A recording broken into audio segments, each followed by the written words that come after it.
Gudrun Ensslin llevaban 3 meses huyendo. Se escondían en el apartamento berlinés de la editora vinculada a la izquierda Ulrika Meinhof, pero no por mucho. El 3 de abril de 1970, la policía de Berlín volvió a arrestar a Andreas Baader. La misión de su amante, Gudrun Ensslin, y de una pequeña banda de radicales era sacarle de la cárcel.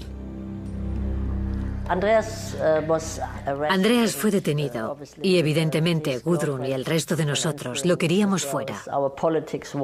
Y desde entonces toda nuestra política giró en torno a su liberación. Gudrun Ensslin recurrió a la persona más respetable que conocía. Sabía que no podría sacar a Baader de la cárcel sin alguien como Ulrika Meinhof. Daban a Baader fuera, y la única manera de conseguirlo era teniendo la ayuda de alguien como Meinhof.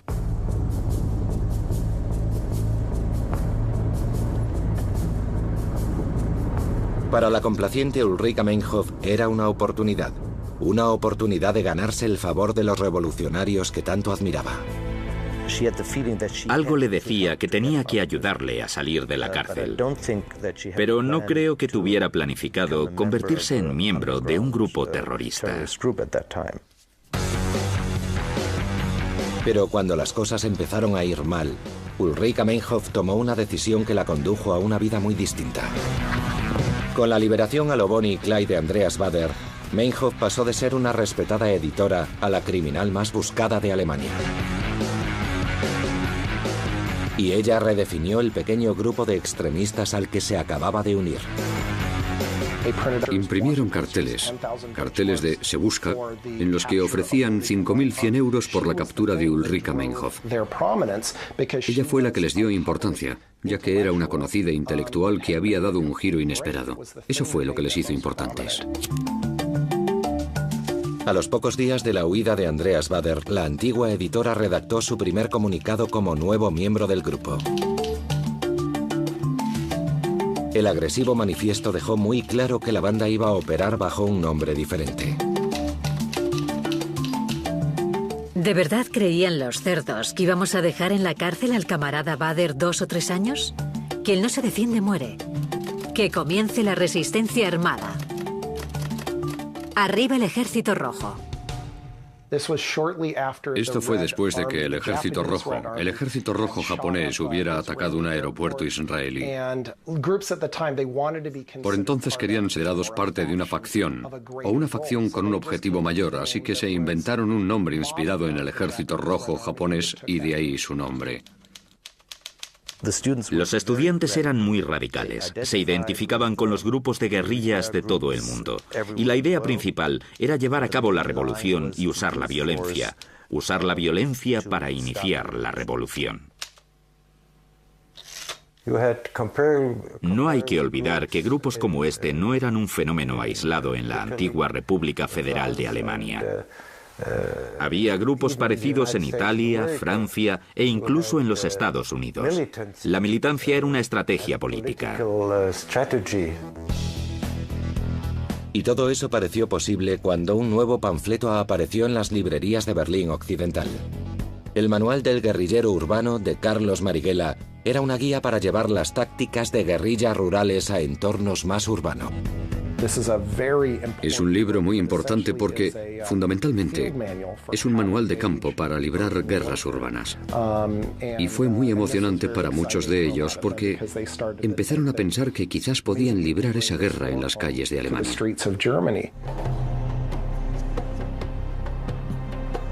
Inquietantemente, el grupo recurrió a Oriente Medio para documentarse sobre la guerra de guerrillas. Andreas Baader, Gudrun Ensslin y Ulrika Meinhof pasaron varias semanas en un campo de entrenamiento palestino. Pero al poco tiempo sus anfitriones palestinos quisieron que se marcharan de allí. Los alemanes querían que los hombres y las mujeres vivieran juntos. Las mujeres querían tomar el sol desnudas en las azoteas y muchos palestinos ni siquiera habían visto mujeres desnudas nunca. En una ocasión, Andreas Baader dijo a la defensiva: «Follar y luchar es lo mismo, ¿no lo entendéis?». En el otoño de 1970, Andreas Baader, Gudrun Ensslin y Ulrika Meinhof regresaron a su vida clandestina en Berlín. El grupo estaba reclutando a nuevos miembros y era hora de poner en práctica las tácticas de Carlos Marighella. Fue bastante caótico. Se corría de un lado para otro intentando conseguir cosas muy simples como apartamentos, coches, munición, y para conseguir el dinero robaban bancos.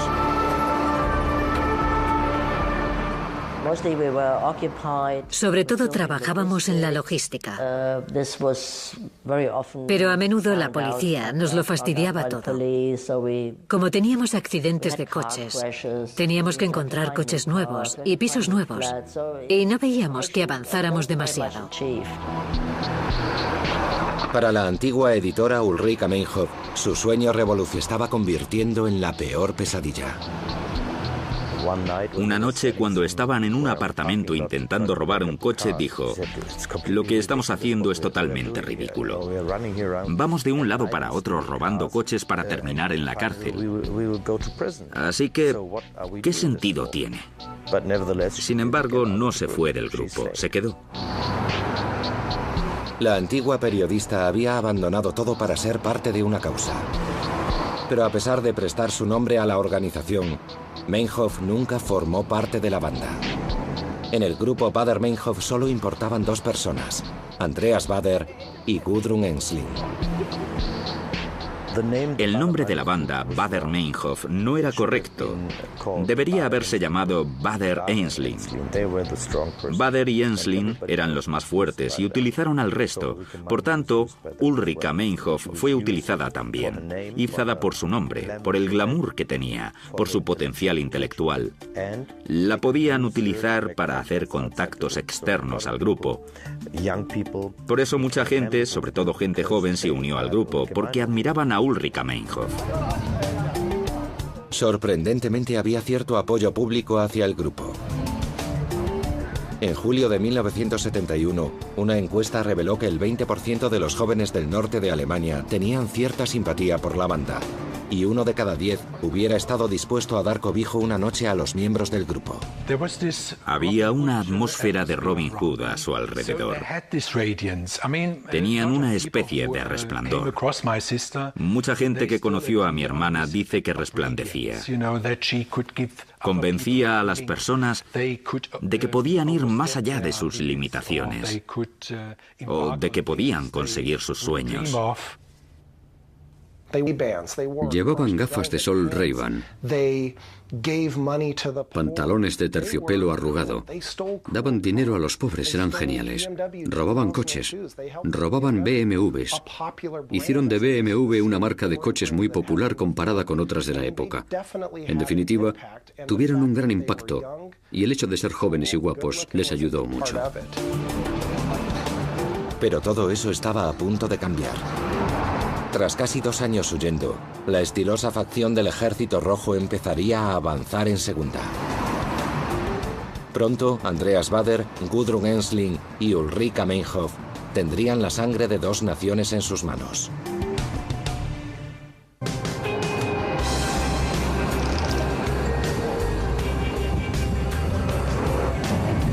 En abril de 1971, el grupo Baader-Meinhof emitió un comunicado redactado por Ulrika Meinhof, un escalofriante manifiesto. El objetivo de la guerrilla urbana es atacar el aparato de control del Estado en ciertos puntos y dejarlo fuera de acción. Acabar con el mito de la omnipresencia e invulnerabilidad del sistema. Lo que querían era provocar una reacción violenta por parte del Estado que provocara a las masas. Lo que querían era una revolución social. Los líderes Andreas Baader, Gudrun Ensslin y Ulrika Meinhof habían estado operando en la clandestinidad durante casi un año. Pero la policía alemana les estaba rodeando. A la Oficina Federal de Investigación, una fuerza centralizada reestructurada, se le asignó la misión de seguir el rastro a la banda. Imprimieron 7 millones de carteles de Se Busca y los pegaron en todos los rincones del país. Todo el que estuviera en Alemania en el verano de 1979 ver a la banda Baader-Meinhof. Estaba en todas las farolas, en todas las calles, estaban mirándote. Cuando las autoridades alemanas cambiaron de marcha, también lo tuvo que hacer el grupo Baader-Meinhof. Se habían preparado y estaban listos para atacar. Para organizar un grupo así, se necesitaba dinero. Pasaportes, apartamentos, coches, etc. Y una vez que tuvieran la infraestructura, tenían que empezar la ofensiva.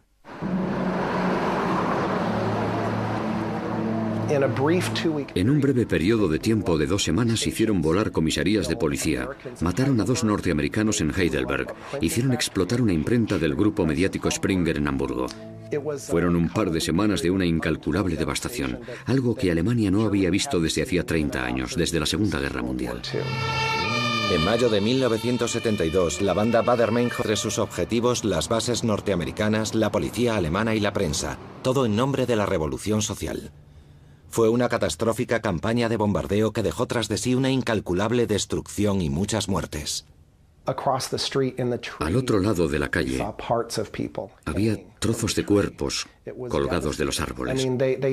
Fue devastador. Tuvieron que recoger literalmente trozos de cadáveres. El principal objetivo de la policía alemana era lo que se había convertido en una caza de asesinos en serie. ¿Qué debería hacer el gobierno?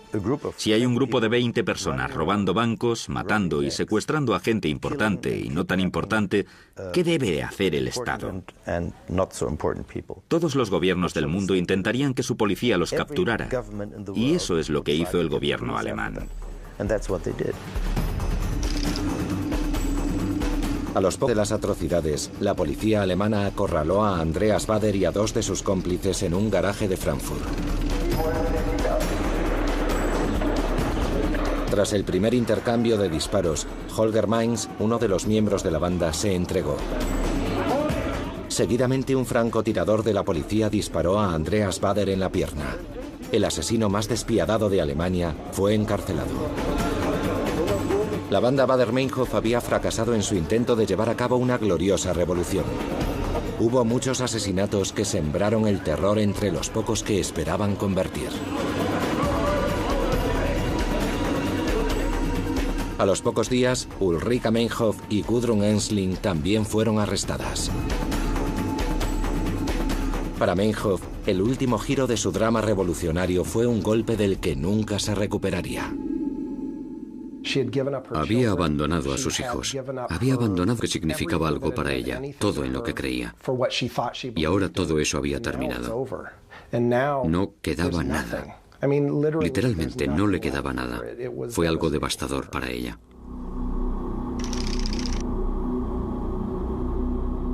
En junio de 1972, Ulrika Meinhof fue trasladada a la zona de aislamiento. Arriba el Ejército Rojo. Esto fue después de que el Ejército Rojo japonés hubiera atacado un aeropuerto israelí. Por entonces querían ser considerados parte de una facción, o una facción con un objetivo mayor, así que se inventaron un nombre inspirado en el Ejército Rojo japonés y de ahí su nombre. Los estudiantes eran muy radicales, se identificaban con los grupos de guerrillas de todo el mundo. Y la idea principal era llevar a cabo la revolución y usar la violencia. Usar la violencia para iniciar la revolución. No hay que olvidar que grupos como este no eran un fenómeno aislado en la antigua República Federal de Alemania. Había grupos parecidos en Italia, Francia e incluso en los Estados Unidos. La militancia era una estrategia política. Y todo eso pareció posible cuando un nuevo panfleto apareció en las librerías de Berlín Occidental. El manual del guerrillero urbano de Carlos Marighella era una guía para llevar las tácticas de guerrillas rurales a entornos más urbanos. Es un libro muy importante porque, fundamentalmente, es un manual de campo para librar guerras urbanas. Y fue muy emocionante para muchos de ellos porque empezaron a pensar que quizás podían librar esa guerra en las calles de Alemania.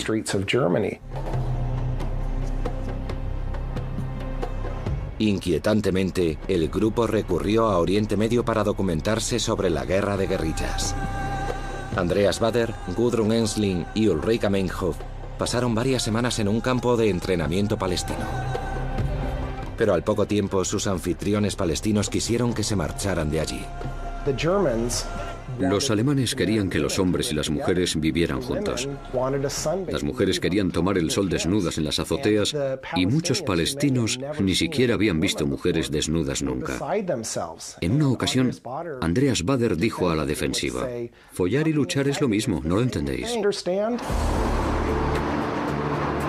En el otoño de 1970, Andreas Baader, Gudrun Ensslin y Ulrika Meinhof regresaron a su vida clandestina en Berlín.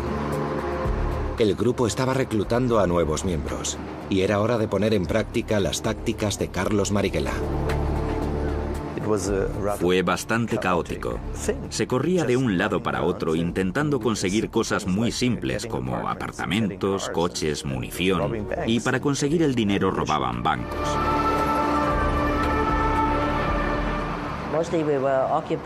Sobre todo trabajábamos en la logística.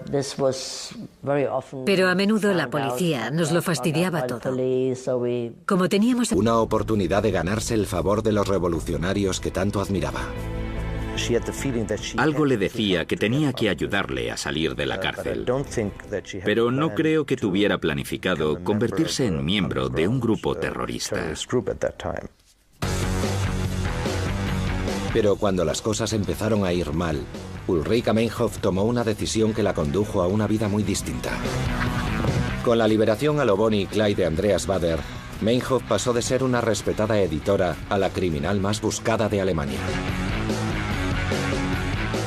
Y ella redefinió el pequeño grupo de extremistas al que se acababa de unir. Imprimieron carteles de Se Busca, en los que ofrecían 5.100 euros por la captura de Ulrika Meinhof. Ella fue la que les dio importancia, ya que era una conocida intelectual que había dado un giro inesperado. Eso fue lo que les hizo importantes. A los pocos días de la huida de Andreas Baader, la antigua editora redactó su primer comunicado como nuevo miembro del grupo. El agresivo manifiesto dejó muy claro que la banda iba a operar bajo un nombre diferente. ¿De verdad creían los cerdos que íbamos a dejar en la cárcel al camarada Baader 2 o 3 años? Quien no se defiende muere. Que comience la resistencia armada. Arriba el Ejército Rojo. Esto fue después de que el Ejército Rojo japonés hubiera atacado un aeropuerto israelí. Por entonces querían ser considerados parte de una facción, o una facción con un objetivo mayor, así que se inventaron un nombre inspirado en el Ejército Rojo japonés y de ahí su nombre. Los estudiantes eran muy radicales, se identificaban con los grupos de guerrillas de todo el mundo, y la idea principal era llevar a cabo la revolución y usar la violencia para iniciar la revolución. No hay que olvidar que grupos como este no eran un fenómeno aislado en la antigua República Federal de Alemania. Había grupos parecidos en Italia, Francia e incluso en los Estados Unidos. La militancia era una estrategia política. Y todo eso pareció posible cuando un nuevo panfleto apareció en las librerías de Berlín Occidental. El manual del guerrillero urbano de Carlos Marighella era una guía para llevar las tácticas de guerrillas rurales a entornos más urbanos. Es un libro muy importante porque, fundamentalmente, es un manual de campo para librar guerras urbanas. Y fue muy emocionante para muchos de ellos porque empezaron a pensar que quizás podían librar esa guerra en las calles de Alemania. Meinhof, un escalofriante manifiesto. El objetivo de la guerrilla urbana es atacar el aparato de control del Estado en ciertos puntos y dejarlo fuera de acción. Acabar con el mito de la omnipresencia e invulnerabilidad del sistema. Lo que querían era provocar una reacción violenta por parte del Estado que provocara a las masas. Lo que querían era una revolución social. Los líderes Andreas Baader, Gudrun Ensslin y Ulrika Meinhof habían estado operando en la clandestinidad durante casi un año. Pero la policía alemana les estaba rodeando. A la Oficina Federal de Investigación, una fuerza centralizada reestructurada, se le asignó la misión de seguir el rastro a la banda. Imprimieron 7 millones de carteles de Se Busca y los pegaron en todos los rincones del país. Todo el que estuviera en Alemania en el verano de 1970 y ver a la banda Baader-Meinhof estaba en todas las farolas, en todas las calles, estaban mirándote. Cuando las autoridades alemanas cambiaron de marcha, también lo tuvo que hacer el grupo Baader-Meinhof. Se habían preparado y estaban listos para atacar. Para organizar un grupo así, se necesitaba dinero. Pasaportes, apartamentos, coches, etc. Y una vez que tuvieran la infraestructura, tenían que empezar la ofensiva.